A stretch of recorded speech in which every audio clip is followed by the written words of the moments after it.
How to use a comma. Yeah, MrCastellano.com. Alright, here's how you use commas. Let me get into them.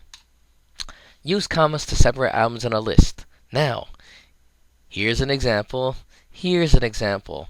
If you want to put a comma before and, you're fine. If you don't want to put a comma before and, you're still fine. Use a comma after the dependent clause. Because Bob is happy, comma, Mary is sad. Because Bob is happy depends on this phrase. And so do all these phrases. They all depend on this phrase. The red is incomplete. You need the black to make the red section complete. Pause it if you have to. Now, keep in mind that when the dependent clause comes second, you don't need a comma. Alright, now, use commas after an introductory word or a phrase. Just yesterday, comma, you were telling me that you did not love me. Today, comma, you're telling me, comma, I love you. In a few days, comma, what will happen? You will change your mind again.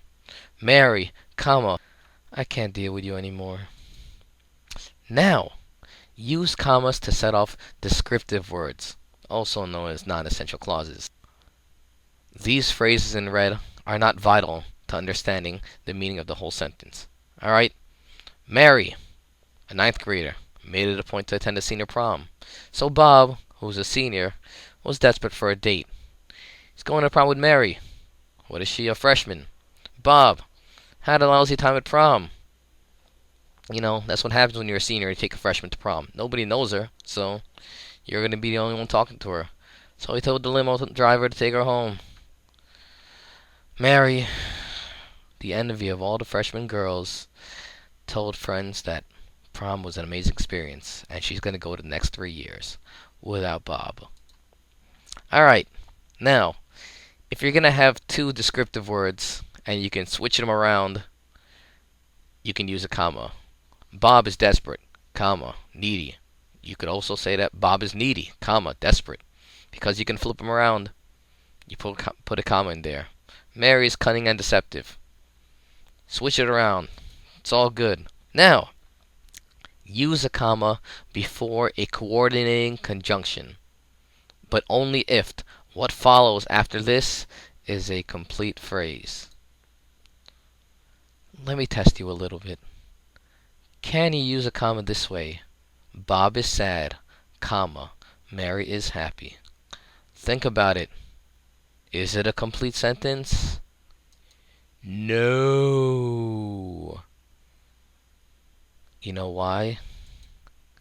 You have two independent clauses. Bob is sad could be its own sentence. Mary is happy could be its own sentence. You can't combine these two phrases because they can both be their own sentences. But I'll tell you what you can do. Yeah. You can use a period. You can use a semicolon. You can make one clause dependent by adding a word like when or although.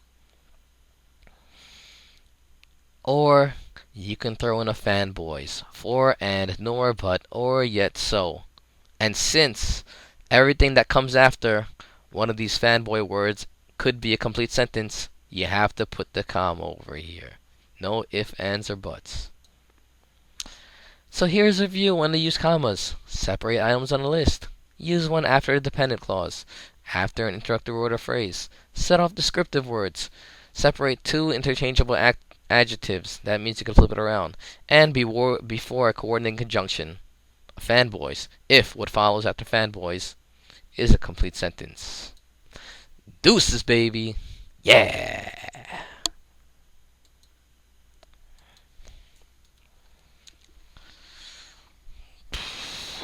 Oh, God.